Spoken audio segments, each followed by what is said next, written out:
안녕하세요. 절대갑TV의 명품 PD 한PD입니다. 자, 오늘도 어제 시간 이어서 인구 상황판을 가지고 한번 이야기를 해보겠습니다.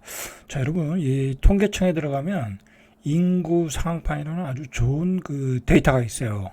여러분들 어제도 얘기했듯이 지금 어제 봤듯이 유소년 인구가 10년 안에 540만에서 550만에서 한 370만으로 줄어든다. 자, 여러분들 생계에 굉장히 어려운 상황이 올 수가 있어요. 뭐, 직접 자영업을 하시거나 뭐 하거나 하시는 분들은 당연한 거지만, 뭐, 교육산업에 종사하시는 분들이 많잖아요. 그죠? 뭐, 유치원 선생님부터 학교 선생님, 그 다음에 학습지, 이 회사, 뭐, 그 다음에 뭐, 영어 학원. 우리나라 뭐, 그 교육산업이라는 게 시장이 얼마나 커요. 그죠? 아이들 가지고 이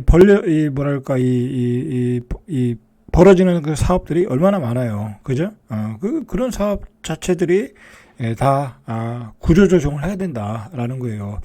자, 그러니까, 제가 이야기하고 싶은 것은 두 가지예요. 자, 이런 걸 통해서 우리 부동산 시장에도 커다란 변화가 온다. 그죠? 변화가 온다.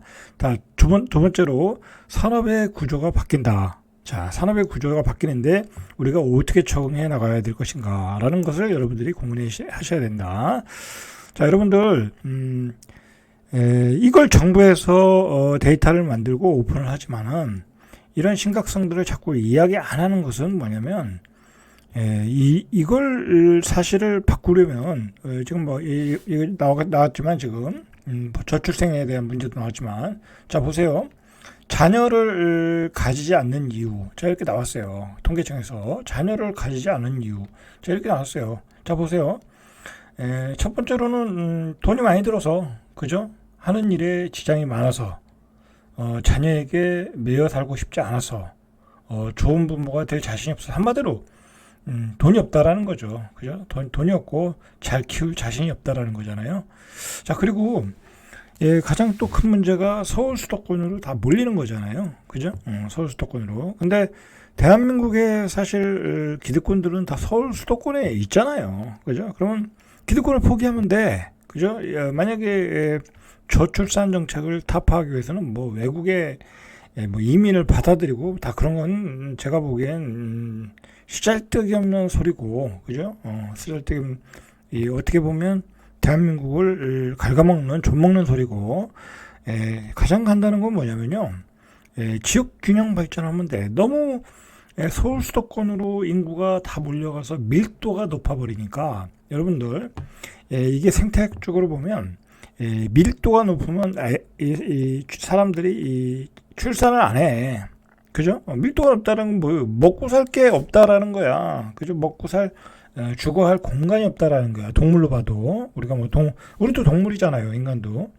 그렇기 때문에 서울 수도권을 다 분산을 시켜야 되는 거야. 그러면은, 우리도 이제 뭐, 2차 공공기관, 뭐, 지역 이전, 그런 계획도 있고, 국회 이전 계획도 있고, 여러 가지 계획들이 나온 게 있었어요. 근데 하나도 추진이 안 되잖아. 그죠? 이런 그 국가 전망의 사태가 벌어지고 있는데, 외국에서는 대한민국은 소멸된다고 이야기 지금 계속해서 기획기사로 다루고 걱정을 하고 있는데 우리는 걱정을 안 하는 이유는 서울 수도권을 포기를 못해서 그런 거야. 아니 뭐 산업은행 부산으로 보내고 부산으로 보낸다고 했는데도 뭐 아직 가지도 않고 있잖아. 그죠? 2차 공공기관 이전 다 뿌리고 그리고 서울대학도 뭐 서울 1대학, 2대학, 3대학, 4대학 해서 전국으로 다 뿌려버리고 그죠? KBS, 세종으로 가고, 그죠? 뭐 국회가 오면 세종으로 오면 되는 거니까.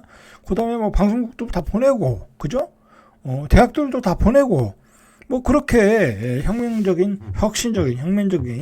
대책들이 나와야 된다. 근데 그렇게 되면 어떻게 되겠어? 서울 수도권이 많은 그 기득권을 가진 사람들이 그렇게 하겠어요? 그 기득권을 가진 사람들이 우리나라를 쥐고 있는 사람들인데 그렇게 하겠냐고. 안 하니까. 그렇게 하고 싶지 않으니까. 그죠? 않으니까. 인구 저출산 대책에 대해서 별로 관심이 없는 거야.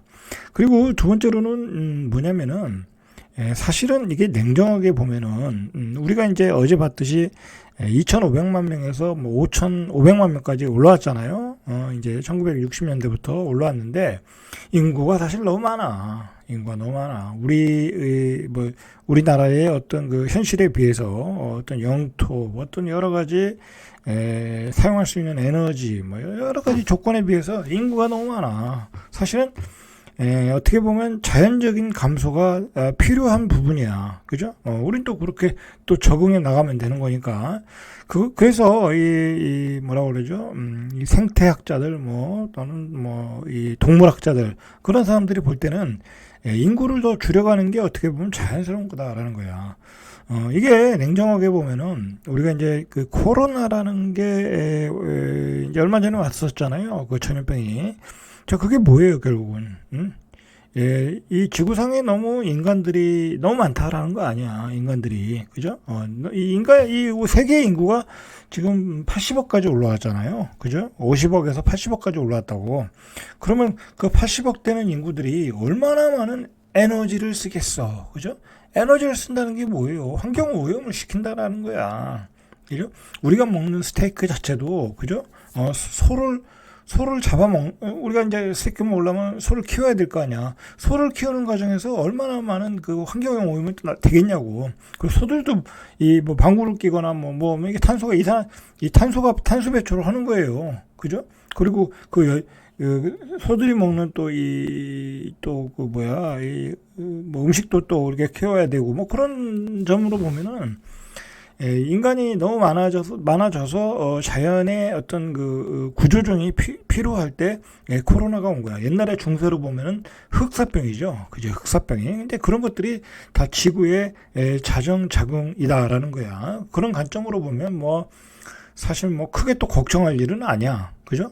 그러나 그거는 이제 어떤 생태학적인 문제고, 우리가 경제 구조적으로 우리가 경제 활동을 하는 사람의 입장으로서는 준비를 해야 된다라는 거죠. 준비를 해야 된다라는 얘기예요. 자, 오늘 한번 보시죠.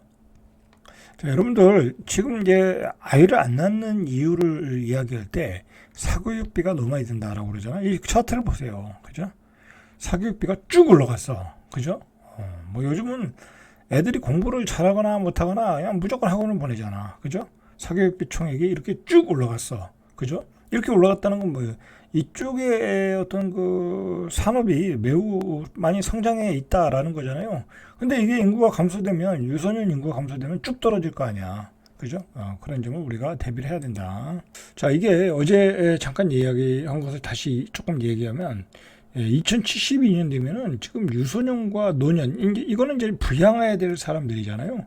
부양해야 될 사람들이 118, 지수로 보면 118이 되는 거야. 지금은 42.5인데, 이거 거의 3배가 되는 거죠. 생산 연령 45%고, 부양해야 될 사람이 더 많아. 생산 연령 인구보다. 그러니까 이 젊은이들이 대한민국에 살라고 그러겠어요, 이때? 그러니까 유명한 사람이 젊은이들을 우리나라에 있지 말고 해외로 이민 가라, 그런 얘기를, 이런 그 인구 구조를 가지고 얘기하는 거예요. 자, 계속해서 보시죠. 연령 계층별 인구 구조, 이것도 중요한 것 같아요. 자, 연령 계층별 인구를 보면 14세 이하, 이렇게 이게 초록색이죠. 초록색이 14세 이하에, 지금 보시면 1960년대부터 2071년까지 자, 이렇게 쭉 줄어들고 있어요. 쭉 줄어들고 있어. 지금 볼까요? 2024년에 10.6이었는데, 이게 이제 정확히 단위가 어떻게 되나 모르겠네요. 10.6이에요. 이제 여기 단위로 보시죠. 10.6인데, 1965년, 그죠? 64년도에 43.7이야. 그러니까 4분의 1 토막이 난 거죠. 인구가 그렇게, 아이들의 출산이 그렇게 줄어들었다는 거예요. 2024년에 10.6이야. 그러면 2034년에 7.4야. 그러니까 맞죠? 어제 봤듯이 3분의 1 토막이 나는 거야. 쭉 줄어드는 거야. 자, 그 다음에 생산 연령 인구, 가장 중요한 인구죠. 가능 인구가 70.2, 그죠? 70.2야. 지금 현재 70.2인데, 자, 보시죠. 2034년가니까 63.6. 한 10%, 한 8% 정도 줄어들어요. 그죠? 8% 정도 줄어들어요. 자, 유소년에 비해서는 뭐 조금 덜 줄어드는 거고. 근데 중요한 건 이렇게 부양해야 되는 65세 인구가 지금이 19.2. 그죠? 19.2인데 2034년에 가니까 29. 한 거의 한 10포인트 정도 늘어나네요. 그죠? 이렇게 인구 구조가 바뀌면서 뭐랄까요? 세금 낼 사람은 없고 세금으로 보조해 줄 사람만 늘어나더라. 그죠? 이게 바로 연령 계층별 인구 구조를 통해서 우리가 알 수 있는 거예요. 자, 여러분들, 제가 어제도 얘기했듯이 이렇게 되면은 여러분들이 2034년 되면은 굳이 집을 살 의미가 아니까 뭐 부동산에 집은 뭐 있어야 되는 거죠. 그죠? 집은 있어야 되는 건데 부동산에 투자할 의미가 없어지는 거야. 그죠? 뭐 땅은 당연한 거고, 뭐 상가, 뭐 그것도 뭐 이제 인구가 줄어드는데, 그죠? 뭐 상가가 공실이 많이 늘어나겠죠. 자, 그다음에 뭐 다주택자, 뭐 의미가 없어지는 거죠. 그죠? 아무 의미가 없어지는 거야. 자, 그다음에 고령화 인구를 보세요. 이게 막 이게 무슨 급등 차트야. 자. 고령화 인구가 가장 뭐 낮을 때 뭐 의미가 없네. 그죠? 2024년부터 보면 되겠네요. 2024년도에 고령화 인구가 993만 8천 명. 그죠? 1000만 명이 좀 모자라요. 자, 2034년, 그죠? 1470, 한 500만 정도가 늘어나요. 그죠? 자, 근데 이 고령화 되면 될수록 이 경제력이 떨어지잖아요. 그죠? 또 우리나라는 독거노인도 많고, 그 다음에 경제적으로 독립해서 생존할 수 있는 사람들이 많이 부족해요. 그렇기 때문에 이 국가가 또 세금으로 다 메꿔야 돼. 그죠? 이때 되면 이거 어떻게 되겠어요? 어떻게 되겠어요? 여러분들, 제가 어제 생각을 해봤는데, 뭐 계속 생각하던 거지만, 자, 이런 인구 구조라고 하면은, 인플레가 올 수밖에 없어. 그죠? 인플레가 올 수밖에 없어. 왜냐면, 지금 부양에 세금을 많이 만들어서, 세금을 많이, 이제, 거두어서, 지원을 해줘야 되고, 보조를 해줘야 되는데, 돈은 안 들어와. 그죠? 그럼 어떻게 되겠어요? 어떻게 되겠어? 돈을 찍어야지. 그죠? 아니면 수출해서 기업들이 돈을 많이 벌어서 세금을 더 많이 걷든지, 법인세를. 뭐, 굶어 죽도록 놔둘 순 없잖아. 그죠? 자, 그렇기 때문에, 임금은 올라가고, 사람이 적어지니까. 그 다음에, 돈은, 이 세금은 많이 필요하고, 그래서, 결국은 돈의 가치가 떨어질 가능성이 높다라는 거예요. 자, 여러분들, 제가 팁을 하나 말씀드리면, 어떻게 보면 가장 쉬운 방법, 재테크로서 가장 쉬운 방법은 뭐냐면, 여러분들 금을 계속해서 사는 거야. 지금은 금값이 올라갔다가 조금 조정받고 다시 올라가고, 올라갔다 조정받고 다시 올라가고, 금값은 계속 올라간다고 봐야 돼. 왜냐하면 이게 지금 이제 돈이 갈수록 현금 가치가 쓰레기에 될 가능성이 높잖아요. 그죠? 그럴 가능성이 높다고 지금. 그렇기 때문에 여러분들은 그냥 나는 주식 안 하겠다. 그죠? 나는 부동산 투자도 안 하겠다 그러면 금을 모아나가는 게 최고의 재테크 방법이다라고 보시면 돼요.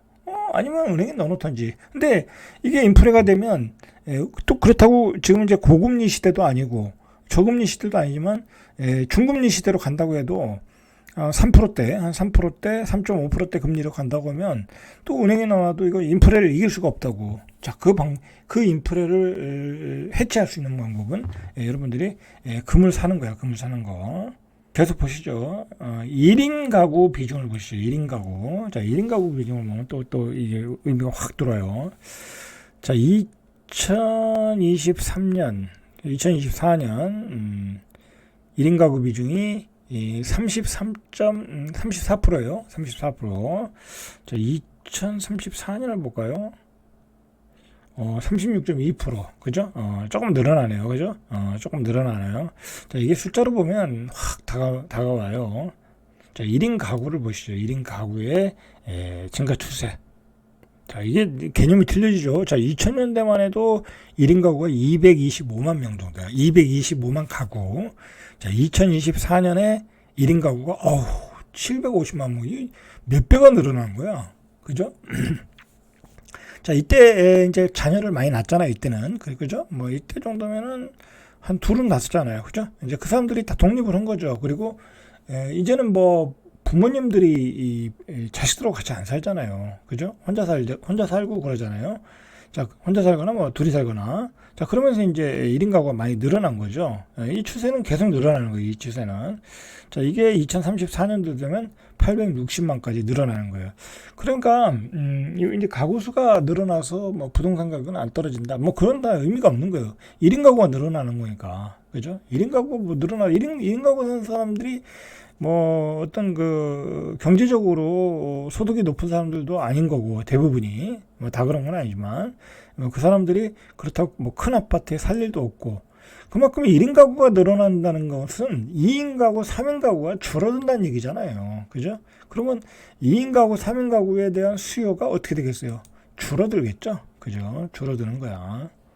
그렇게 보시면 되는 것 같아요.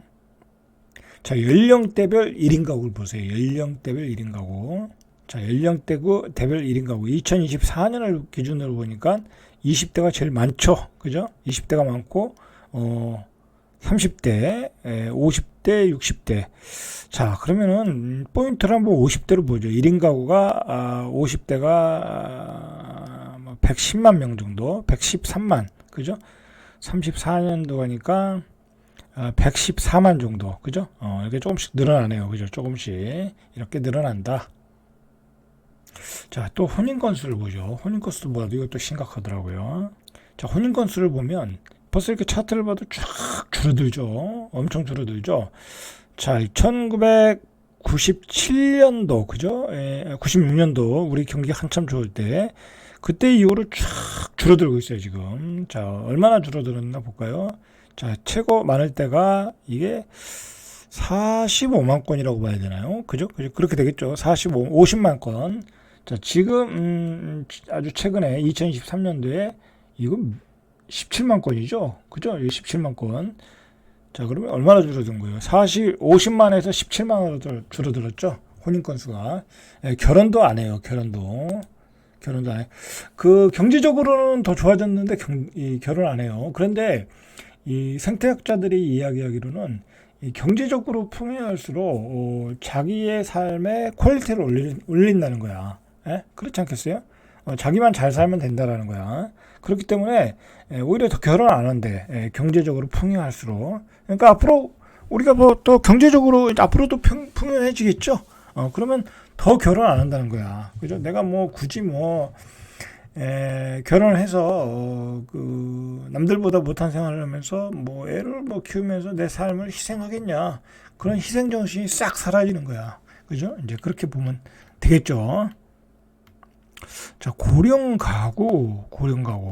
자, 고령 가구도 이거 충격적으로 늘어나죠. 2024년도에 580만 가구, 2034년도에 870만 가구. 자, 이렇게 늘어나요. 자, 그러니까 여러분들 무슨 일을 해야 되겠어요. 그죠? 고령화가 되는 어르신들 상대로 하는 사업을 하셔야 되는 거야. 그죠? 앞으로 그런 아이템을 개발해서 그런 쪽으로 하셔야 돼. 뭐 요양원을 하시든지 아니면 노인들을 위한 뭔가 서비스 산업을 하시든지 그런 쪽으로 해야 된다. 요즘 이제 이런 추세에 대비해서 실버타운이 많이 생기잖아요. 그죠? 실버타운. 자, 그 다음에 노인 독거 가구, 이 독거 노인들 혼자 사시는 분들, 자, 뭐 당연히 늘어나겠죠. 그죠? 독거 노인들 지금 현재 210만 11만 정도. 그죠? 34년도에 330만, 한 50%가 늘어나네요. 그죠? 독거노인들이 늘어나요. 요즘 뭐 가족들하고 안 사는 추세예요. 그죠? 자, 결국은 이게 다 세금의 부담이다. 그리고 이게 우리가 또 좀 의미 있게 봐야 되는 게 이 다문화 가구예요. 다문화. 이제 그 외국인들이 이제 우리나라 와서 결혼을 해가지고 이제 우리나라 사람이 되는 거죠. 근데 이제 출생 이제 분류를 하길 다문화 가구라고 하는 거예요. 2015년에 88만 7천 명 정도, 2022년도에 111만 정도. 그러면 2034년도에는 한 150만 이상이 되겠죠. 그죠? 이제 굉장히 어떤 그 중요한 부분이 되는 거예요. 우리 인구 구성에 있어서 캐스팅 보드가 될 수 있는 거예요. 뭐 이대로 간다고 하면 한 2070년도 되면은 한 10분의 1 정도는 되겠죠. 그죠? 인구가 10분의 1 정도는 다문화 가구가 되는 거야. 그죠? 뭐 그때는 그 사람들이 주도권도 쥐을 수 있는 거야. 그쪽에서 뭐 대통령도 나올 수도 있고 그런 거예요. 우리 사회가 그렇게 변하고 있다라는 거예요. 자, 여러분들 대비를 하셔야 돼요. 대비를 하셔야 되고, 자, 오늘은 여기까지. 이상 절대값 TV의 명품 PD 한 PD였습니다.